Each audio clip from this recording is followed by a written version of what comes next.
Hey, what's up there, YouTubers? It's me again, Brian, aka Gamer55551, and I am back with a My 2 Cent video for this week, for the week of September 8th to the 14th, 2024. Although, as of the recording of this video, it's being recorded on, of course, Friday the 13th and everything like that. So, hopefully, you guys are having no bad luck on Friday the 13th or anything like that, or at all.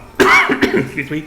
But anyway, we got 4 stories to cover, including investors calling out Ubisoft, some comments made about Final Fantasy being on, the Xbox systems again, including the possibility that the Final Fantasy 7 remakes or something like that might, nothing official, but might make their way over to the Xbox systems.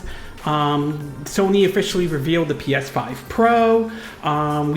And of course, basically rumors going around about the possibility that GTA 6 could be delayed as far up to as, excuse me, up to 2026. So we'll be talking about that. And if you're interested in where I got the source of these informations, links will be in the description of this video, assuming you're watching this on YouTube. But before we get started, I like to do what I like to call the quick My 2 Cents, stories that kind of caught my attention, but I'm not going to go into a huge amount of details. The first one is going to be talking about that a release trailer for the Lollipop Chainsaw Repop Edition has been come out, and supposedly the game is out today, although I ordered mine from Limited Run Games, so I want to see how that is going to play out. I am very curious to see how the Switch version is playing out, although there has been some videos of the Switch version running, and the response, at least according to what some of the response to it, is not good or anything like that. But we'll have to wait and see. Maybe if that's true, maybe there will be some updates to the Switch version when the by the time the physical version of the game comes out from Limited Run Games and all. We also learned that the developers behind the upcoming Trial in the Sky remake or remaster, though, apparently was surprised to see this game being revealed during last month's Nintendo Direct or partner showcase and all. So they were kind of surprised by it, and honestly, I could see why in a way. But in either case, it is probably a game I will be keeping an eye out on. We also learned that Zelda Tears of the Kingdom, at least during development of the game, originally was not going to be called that, though. There are claims that at one point it was going to be considered, if I'm saying this correctly, Tears of the Dragon. Obviously, they didn't go with that name. They went with Tears of the Kingdom instead. But still, it would have been interesting if it was that instead, Tears of the Dragon, indeed. We also learned that supposedly WayForward had an interview and talked about their partnership with Nintendo and how that led to the creation of Advance Wars 1+2 Reboot Camp and everything like that. So it certainly is an interesting interview that they made, and I'm curious to see if there's any other partnerships WayForward might do with Nintendo going forward or anything like that. So it's going to be very interesting if that happens. We also learned that a band by the name of Heaven 17 claims that it has turned down opportunity to put music in GTA 6 and everything like that, and basically gave the response to Rockstar was, quote, "Go F yourself." And a lot of this had to do with, I believe some of it had to do with the royalty issues, as they weren't going to get paid as much or anything like that. As you know, one of the things about Grand Theft Auto is that basically it has a lot of music, some of it fitting that time frame and everything like that, like Vice City with a lot of the 80s to San Andreas with some of the early 90s hip-hop and rap, particularly West Coast hip-hop and rap and all. So obviously not every band is likes the idea of their music being in Grand Theft Auto, and some of it may come down to money and all. We also learned that the Sonic team boss has recently come out saying that they don't have any plans, at least this time, for a Sonic Adventures 3 or a separate Chaos Garden game or anything like that. Now, that's not to say that basically a Sonic Adventures 3 couldn't happen at some point down the road. I mean, it's always a possibility, but it looks like as of right now, they are not basically have any plans for a Sonic Adventures 3 at this time. We also learned that Microsoft is cutting another 650 staff from its gaming team and all, which Yeah, not so great. We've been seeing a lot of cuts of people being let go. Obviously, the big one for Microsoft earlier this year was when they shut down Tango Gameworks and the amount of backlash that they got, which was so bad that they're not even talking about this on social media, given what they saw what happened when they were introducing that flaming controller following Tango Gameworks being shut down and everything like that. From what I understand, a lot of this was mostly on, I think, the business side, and it had to do with Activision Blizzard. On top of that, it does seem to indicate that no games have been canceled or anything like that. So there is somewhat of a silver lining to this, but nevertheless, it's still a disappointment to see some of those jobs being cut and everything like that. Hopefully these people can find, work someplace else and everything. So hopefully that is certainly hopefully that does happen and all. And last but not least, we learned that an entire workforce for basically the gaming company or the entire gaming division of Anapuris, if I'm saying the name correctly, has resigned. It had to do with some of the changes and what they were doing in there, and clearly not everyone was happy with some of the choices that were being made and all. And in the movie and TV show part of the Quick My 2 Cents, we learned that there has been some talks about the possibility of a season 2 of Disney Plus's Hawkeye and all. And I would say I would be down with it, considering I did enjoy season 1 and everything. I got around to finally seeing it and everything like that. I am curious to see how season 2 would play out, especially for those who saw the ending to the Marvels last year and everything like that, which seemed to help set the stage for the possibility of the Young Avengers. Maybe this could set up the possibility of Hawkeye helping teach Kate Bishop and sort of help set the stage for starting up, the Young Avengers and everything like that. So it is a possibility, but again, we'll have to wait and see if season 2 of Hawkeye 2 does happen. We also learned about some of the box office results for Beetlejuice last week, and so far it seems to have basically have crossed over the $100 million mark. So obviously the movie is doing very well at the box office and everything like that. I'm probably going to see it this weekend. I didn't get a chance to see it last week due to some stuff I had to deal with. So hopefully this weekend I'll be able to see that movie and everything like that and give you my take on it. We also learned that basically Marvel Studios is rethinking their strategy for Disney Plus shows going forward, as it looks like they will be taking more of a showrunner approach and everything like that compared to how everything was in the past, mostly because some Disney shows, I will say, have been kind of sort of a hit or miss depending on how you want to look at it and everything like that. And obviously after how Marvel Studios box office returns last year wasn't exactly great or anything like that, they obviously are rethinking some of their strategies going forward. We also learned that basically supposedly there are rumors going around that the Spider-Verse or the Spider-Verse movie or the third entry of it might be delayed into 2027. However, several folks who have worked on the movies or anything like that are reportedly debunking this rumor, claiming that that is not true and everything like that. We have yet to hear from Sony at this time, but I am kind of curious if that does happen, considering there are reports going around that the fourth Spider-Man movie is happening and everything like that. Basically a sequel to, Far From Home, or I think it was either Far From Home or something like that. I apologize if I get the titles of the names wrong and everything like that. We also learned that the upcoming sequel to Joker Foley, it seems to be that the box office projections so far for that movie seem to be pretty good. This, despite some reviews that have come out that haven't been exactly great or everything like that, though. I am very curious to see how this one is going to be. I'm not big on musicals or anything like that, but I am still curious about this one nevertheless. We also learned that some leaks have come out for the Avatar 4 and 5 movie and everything like that. We know that Avatar 3 is in the work, and we know that they're going to do 4 and 5. We're just waiting to hear about the stuff here and there. So, but still, very interesting to see some of this stuff leak out and all.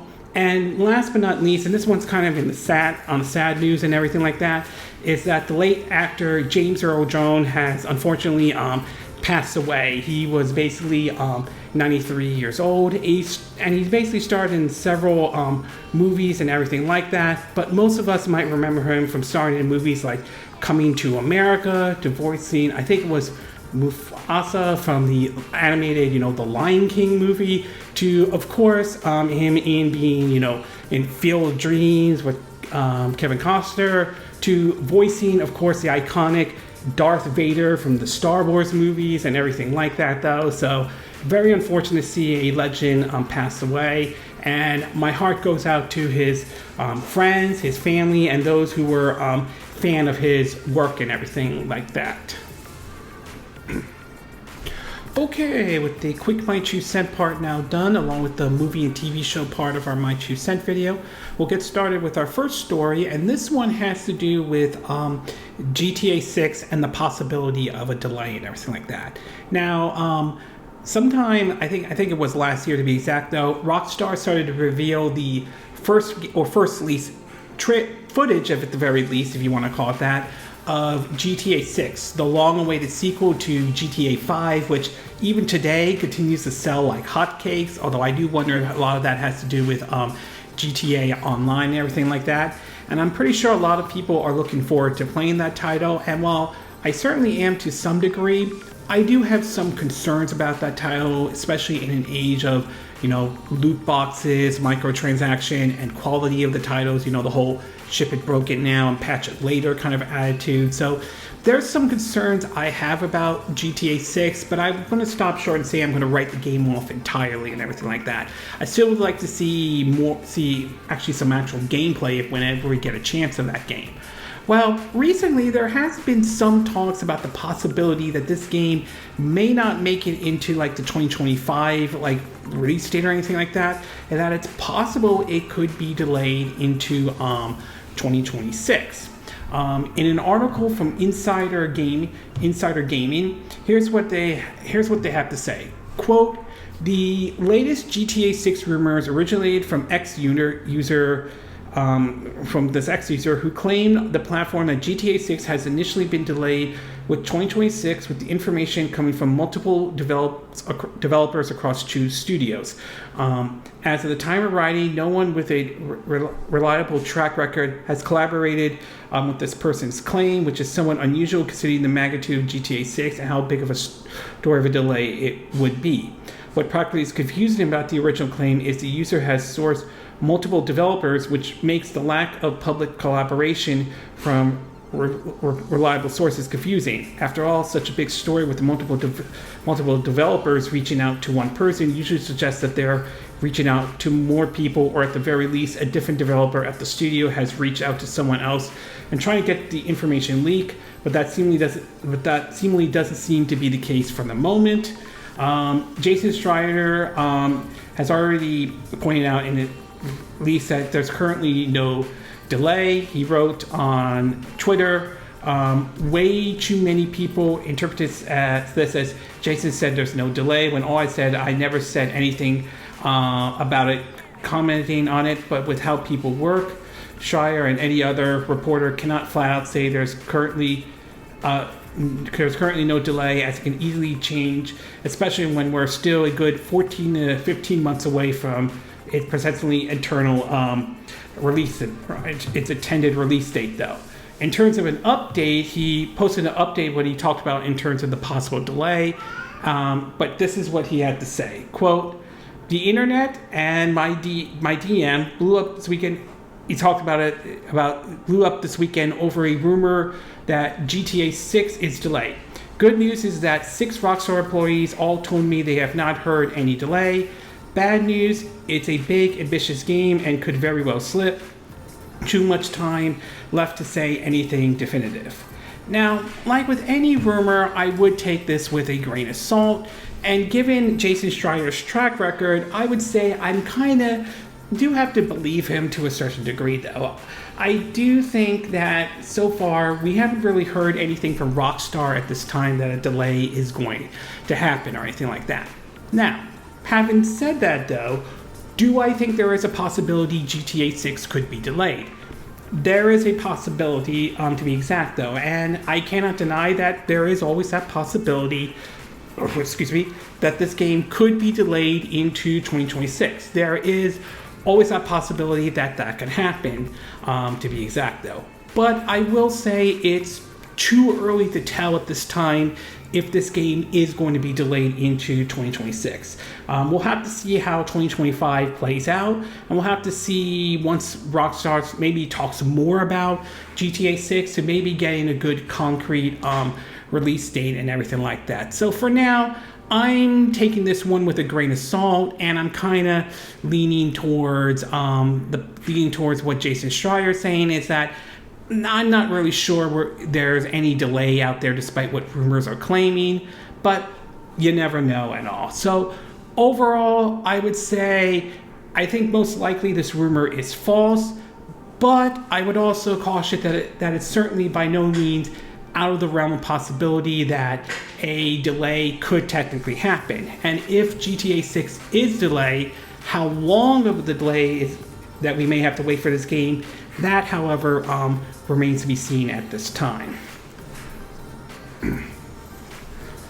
Okay, we're going to take a quick break, and when we get back, we'll get to part 2, and this one has to do with Sony officially revealing the PS5 Pro and all. So we'll take a quick break, and we will be right back.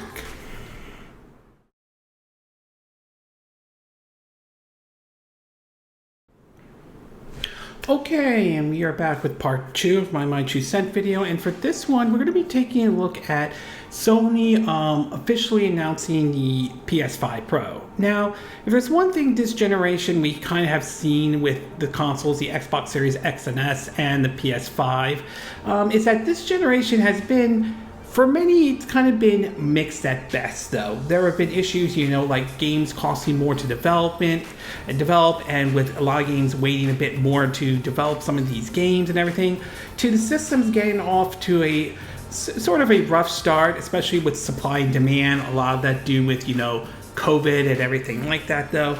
But despite that, the PS5 continues to do very well for Sony and everything like that. Although when it comes to the game side of it, there's been some questions back and forth. Although supposedly the last game, Astrobot, seems to be apparently got great response though. In terms of how well it did in sales-wise, remains to be seen at this time, to be exact though. But recently, ever since the PS5 has come out, there has been wondering if they will do a PS5 Pro. I mean, we saw this during the PS4 generation where Sony released also a PS4 Pro and everything like that. Well, it kind of became Sony's worst kept secrets in terms of regarding the PS5 Pro.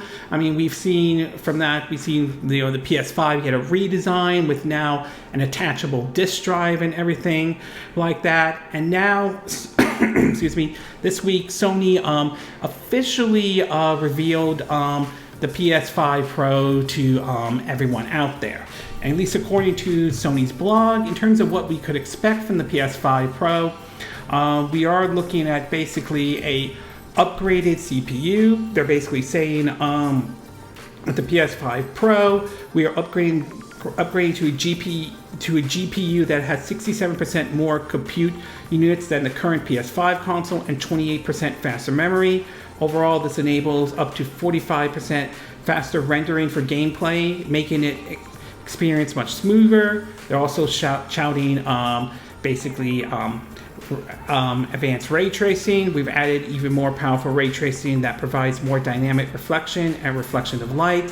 This allows the ray to cast a double and at times triple the speed of the current PS5 console. They also point out AI driving upscaling. We've also introduced PlayStation's spectacular super resolution and AI driven upscaling that uses machine learning based technology to provide super sharp image clarity by adding an extraordinary amount of details. This kind of is similar to basically, to me it sounds very similar to, the whole DLSS thing that NVIDIA has been pushing and everything like that.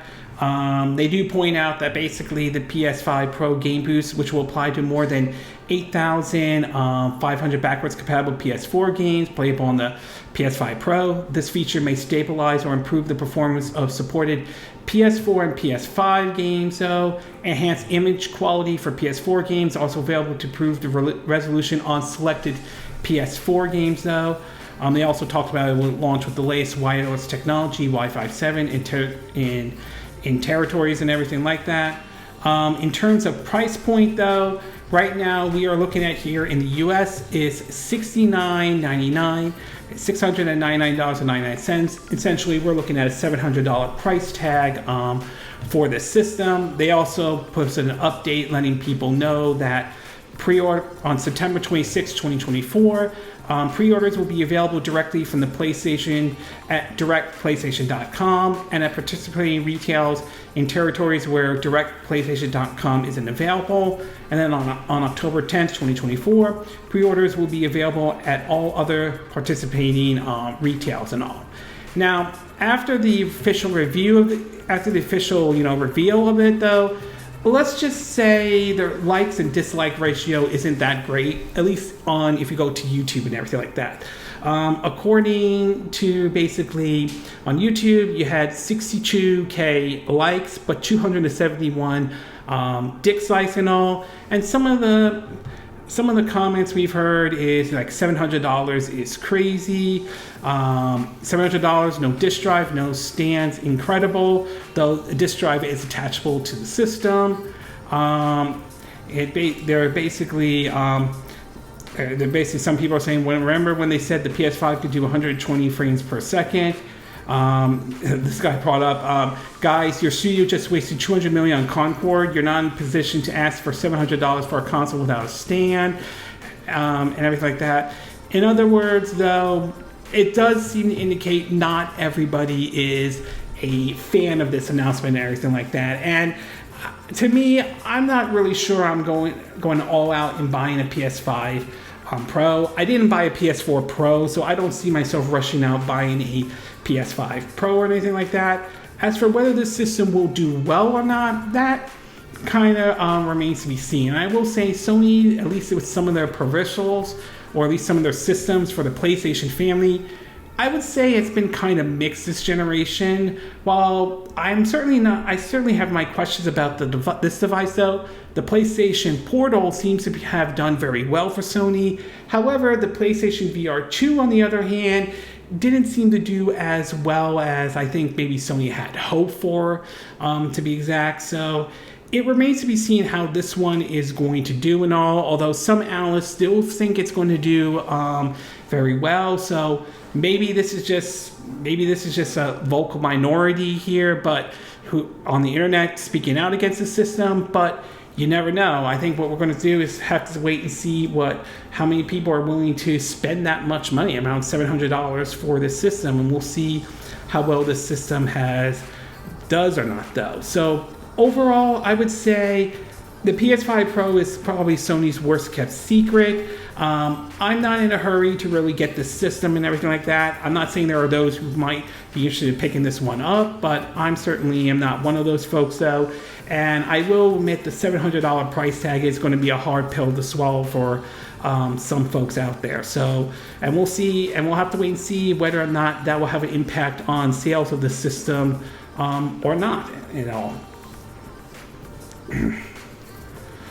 Okay, we're going to take a quick break, and when we get back, we'll get to part 3. And this one has to do with reports of the possibility of modern Final Fantasy games could be expected to be released, or when they might be expected to be released onto the Xbox systems and all. So we'll take a quick break, and we will be right back.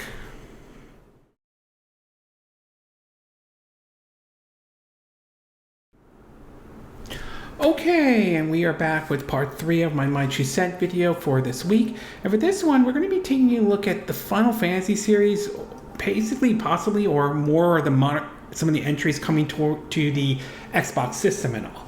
Now, as some of you are aware, though, some of Square Enix's last couple of games have not exactly done as very well as I think Square Enix would have hoped for. Foam Star being a flop and everything like that, to Final Fantasy VII Rebirth not selling as well as they have hoped for. Same with Final Fantasy 16. This kind of prompted Microsoft to kind of change some of their, not Microsoft, I mean Square Enix, change some of their strategy going forward in terms of being more open to multi-platform approach rather than signing like exclusive of having certain games on like one system, like what we saw with Final Fantasy 7, Final Fantasy 16, Final Fantasy 7 Rebirth, exclusively for the time being on the PlayStation system and everything like that. Though, despite the PlayStation system being, a success for Sony and everything.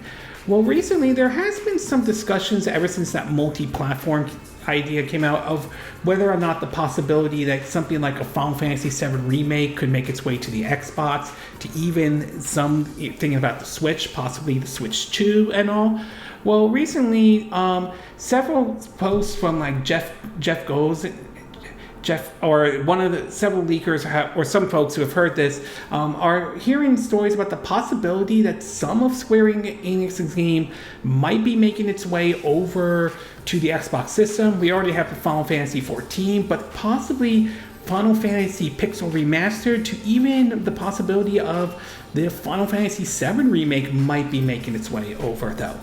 In an article from Pure Xbox, it reads, quote, Windows Central Jez Corden appeared on a recent episode of Xbox Tube podcast where he suggested that the whole state of modern Final Fantasy games will end up on Xbox, although the timing remains unknown. This is what he had to say. Quote, I've heard that the whole state on the docket include Final Fantasy 7 and 16 and Pixel Remaster. A lot of people were wondering if Sony has locked down Final Fantasy 7 forever. I've heard that is not the case and that Final Fantasy 7 will eventually come to Xbox. I don't know when it will, and I don't know if it's in the first wave. You'll probably be able to expect Pixel Remaster and maybe Final Fantasy 7/16 initially. Following on this, VG 24/7 editor Alex Donson weighed in on the topic on Reset Era over the weekend, suggesting that according to his sources, there is no active development on Remake or Rebirth as things stand. This, which is just Jez mentioned about Pixel Remaster and 16 coming first, seems the most likely. According to what this editor said, quote, I'll go ahead and just outright say that to my knowledge, there is presently no active development on an Xbox version of Remake or Rebirth. They will obviously eventually do it, but as far as being inactive port development, excuse me, now to my understanding, which I'm quite confident they are not. 16, I think, is the most obvious and clear cut. You only need to look at, the one of the developers' comments over the last 6 or so months. It's clear it will happen sooner rather than later and all. Now, obviously, Square Enix has not weighed in on this at all at this time, so we'll have to wait and see. But given the current direction Square Enix is heading and some of the changes in their strategy, though, I do believe Final Fantasy VII Remake and Rebirth, I think if this is true and it's not, Sony didn't lock it down, I do think it will make its way to the Xbox Series X and S, and I also do believe it will make its way, and I do think there's a chance it could make its way to Switch 2 and all. I think if that does happen, I think the most likely scenario is going to be that Square Enix is going to finish off the trilogy. I think there's a third game that they are working on, and I think after that third game is done, then I think most likely we'll see those games ported over to other systems and everything like that. Pixel Remaster, yeah, I could see them bring that over. I mean, that certainly, I could see that happen along with Final Fantasy 16 if the rumors about that are true and everything like that. So it is possible those games will probably be the first ones to come over to Xbox systems. But the Final Fantasy VII Remake, I kind of can see that where they will eventually come, but it probably won't be until after they finish the third entry in the Final Fantasy VII Remake or everything like that. So how long of a wait, though, that remains to be seen and everything like that. But it does seem to indicate, though, that those games will eventually make their way over to the Xbox system. Now, whether or not they'll make their way over to Game Pass or not, that, however, remains to be seen at this time. So we'll have to wait and see. It's not out of the realm of possibility, but I certainly would not be surprised if it doesn't go into Game Pass at all. I certainly am not against it going into Game Pass, but I wouldn't be surprised if it doesn't go into Game Pass and everything like that. So overall, I would say that it does seem to indicate that eventually the Final Fantasy VII remakes will make their way over to the Xbox systems, along with several other entries in the other Final Fantasy games like Pixel Remaster to Final Fantasy 16. But I would say the most likelihood is that it probably is not going to happen until after they finish the third entry for the Final Fantasy VII remake and all. Okay, we're going to take a quick break, and when we get back, we'll get to our fourth and final part, and this one has to do with a situation surrounding Ubisoft, as apparently some investors are not happy with some of the directions Ubisoft has been going lately. So we'll take a quick break, and we will be right back.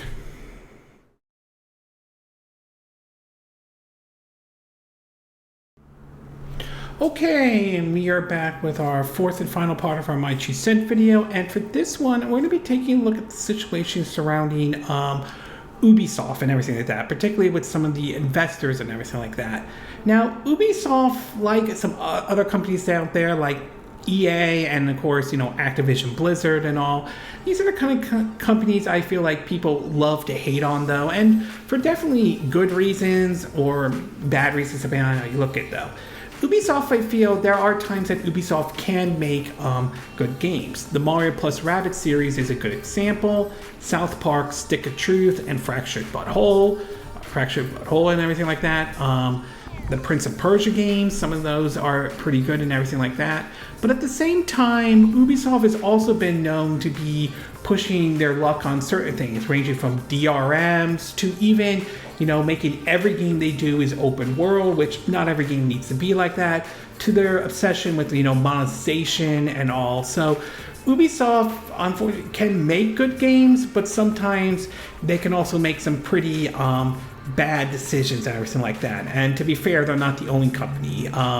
EA is another example, to be exact. Well, recently, it seems as though some investors are not happy with Ubisoft lately, and it appears to be has to do with some of their decisions, and has gotten so far to even ask the company to go private and everything like that. In an article from GameSpot, it reads that, quote, Ubisoft's ongoing stock woes continue this week as a minor investors call for the company to go private and change change its overall strategy, triggering yet another slide in the company's price.